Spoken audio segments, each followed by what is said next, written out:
जय हिंद मेरे प्यारे दोस्तों, मैं पवन कुमार सिंह आप लोगों का हार्दिक स्वागत करता हूं प्रिपरेशन विद पवन अर्थात PWP में।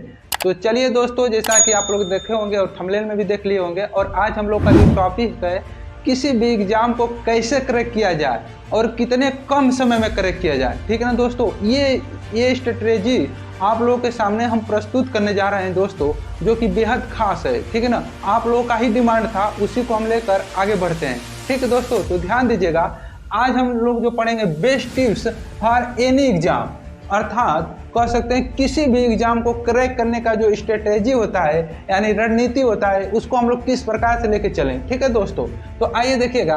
एनी एग्जाम का मतलब है दोस्तों कि आप चाहे कॉम्पिटिटिव एग्जाम की तैयारी कर रहे हैं, चाहे बोर्ड एग्जाम की कर रहे हैं, चाहे किसी भी एग्जाम का। ठीक है ना दोस्तों, कोई भी एग्जाम हो, दुनिया का यानी इंडिया का, चाहे किसी भी दुनिया का भी ले सकते हैं दोस्तों। ठीक है ना, बस आप लोगों को इस स्ट्रेटेजी को फॉलो करिएगा और हम गारंटी देते हैं 100% दोस्तों कि आप लोग का एग्जाम क्रैक होगा ही होगा। क्रैक ही नहीं होगा बाबू, टॉप भी करेंगे। ठीक है ना, इसका टेंशन मत लीजिए। ये स्ट्रेटेजी जो है ना रामबाण है। ठीक है ना, इसलिए आप लोग इसको ध्यान से पूरा वीडियो देखिएगा दोस्तों। ठीक है ना, तो चलिए आइए ध्यान दीजिएगा। देखिए, अगर आप किसी भी एग्जाम को टॉप करना चाहते हैं या क्रैक करना चाहते हैं या उसमें अच्छा नंबर लाना चाहते हैं, तो उसको आप दो पार्ट में बांट सकते हैं। ठीक है ना दोस्तों, जो पहला पार्ट होता है स्ट्रेटेजी का, यानी अर्थात कह सकते हैं रणनीति, क्या कहते हैं रणनीति स्ट्रेटेजी को। दूसरा पार्ट कह सकते हैं आप डेडिकेशन को हिंदी में कहते हैं समर्पण। ठीक है ना दोस्तों, तो आप लोग दो पार्ट में बांटिएगा, एक होता है रणनीति और दूसरा हो जाएगा समर्पण। ठीक है ना दोस्तों, तो आइए देखिएगा रणनीति के अंतर्गत हम किसको रखें, 3 टॉपिक रखें। ठीक है दोस्तों, 3 बातें याद रखिएगा। 3 बातों से ही आप लोग का क्या होता है, रणनीति एकदम बेस्ट स्ट्रेटेजी में जाएगी। ठीक है ना दोस्तों, यानी अच्छी एकदम क्वालिटी में जाएगी। पहला होता है जिसे कहते हैं सिलेबस। किसी भी एग्जाम को क्रैक करने के लिए सिलेबस बेहद जरूरी होता है। ठीक है ना, जिसे हिंदी में कहते हैं पाठ्यक्रम। ठीक है दोस्तों, तो बिना पाठ्यक्रम के आप किसी भी एग्जाम को क्रैक नहीं कर सकते। तो पहले याद रखिएगा, अपने पाठ्यक्रम को पूरा करिए। और देखिए, पाठ्यक्रम का जैसे कुछ ऐसा एग्जाम होता है कि सिलेबस जैसे नहीं पूरा हो पाता है, तो चैप्टर वाइज पूरा करिए। ठीक है ना दोस्तों, चैप्टर वाइज एक चैप्टर खत्म करिए और उसके बाद दूसरा जो हम लोग का इसी में स्ट्रेटेजी में रिवीजन बेहद जरूरी दोस्तों है। Revision most important. ठीक है ना, आप फिर उसके बाद रिवीजन करिए और रिवीजन करने के बाद प्रैक्टिस करिए। ठीक है दोस्तों, आप रिवीजन करने के बाद देखिए कि आपने जो सीखा है वो आया कि नहीं आया। ठीक है दोस्तों, वो आपको प्रैक्टिस से पता चलता है। ठीक है दोस्तों, तो ध्यान दीजिएगा, किसी भी एग्जाम को क्रैक करने के लिए सिलेबस, जैसे कि मान लीजिए कोई एक टॉपिक उठाइए, एक चैप्टर उठाइए या एक लेसन उठाइए पार्ट को, और उसको पूरा करिए। ठीक, और उसके बाद उसका रिवीजन करिए। ठीक है, 2 बार 3 बार रिवीजन करिए। ठीक है, और उसके बाद उसका प्रैक्टिस करिए। फिर आपको खुद प्रैक्टिस से पता चलेगा कि आपने कितना सीखा। ठीक है ना दोस्तों, फिर उसके बाद देखिए, जब आपका ये काम फाइनल हो जाता है तो आप यहाँ पाइएगा डेडिकेशन यानी समर्पण। आपको क्या क्या चाहिए उसमें, समझ आया कि नहीं।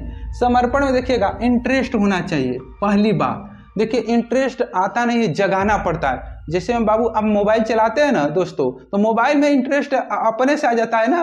क्योंकि आपका उसमें जाते हैं तो अपना स्क्रॉल जैसे रील देखने लगे, ऊपर करते जा रहे हैं, मज़ा आने लगा है कि नहीं। उसी तरह सब्जेक्ट में भी मज़ा आएगा। आप जब उसको देखते जाएंगे, पढ़ते जाएंगे, समझते जाएंगे ना, तो खूब मज़ा आएगा। ठीक है ना दोस्तों, तो आगे बढ़ेंगे। ठीक है, उसको इंटरेस्ट को ही पैदा करना है। ठीक है ना, पहला बात समर्पण में। दूसरा फोकस।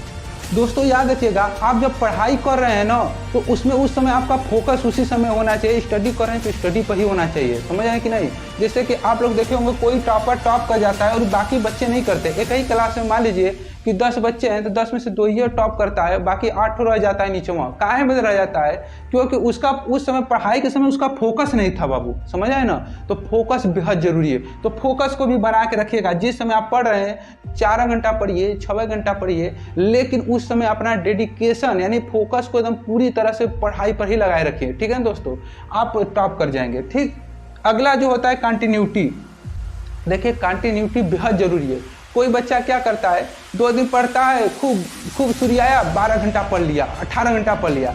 2 दिन के बाद कहा अब थक गया, बहुत पढ़ लिया, अब रिलैक्स कर लेते हैं। अगले दिन क्या करेगा, 2 दिन सो जाएगा। बाबू ऐसे नहीं होता है। डेडिकेशन आपका ये कहते हैं कंटिन्यूटी जबरदस्त होना चाहिए। अगर आपने 4 घंटा ही या 2 ही घंटा पढ़ा तो रेगुलर पढ़ना है। ठीक है ना, समझ आए कि नहीं। अगर 2 घंटा अगर ना रूटीन बनाइए, 2 घंटे का जितना आप पढ़ रहे हैं जिस समय, उसी समय रेगुलर पढ़िए 2 घंटे।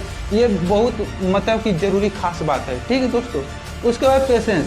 देखिए पेशेंस ना बाबू बहुत ज़रूरी है। पेशेंस देखिए किसी भी एग्ज़ाम को क्रैक करने के लिए या तो उसको टॉप करने के लिए एक दिन में कोई प्रॉपर नहीं बन जाता, ना ही कोई एक दिन में बाबू क्या कोई एग्ज़ाम क्रैक कर पाता है, ठीक है ना। उसके लिए पेशेंस रखना पड़ता है, धैर्य रखना पड़ता है, समझा ना। उसके लिए लगन चाहिए, मेहनत चाहिए, सहनशीलता चाहिए, ठीक है ना दोस्तों।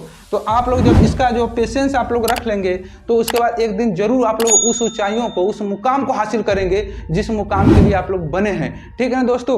तो आज के लिए इतना ही रखते हैं, धन्यवाद, थैंक यू सो मच।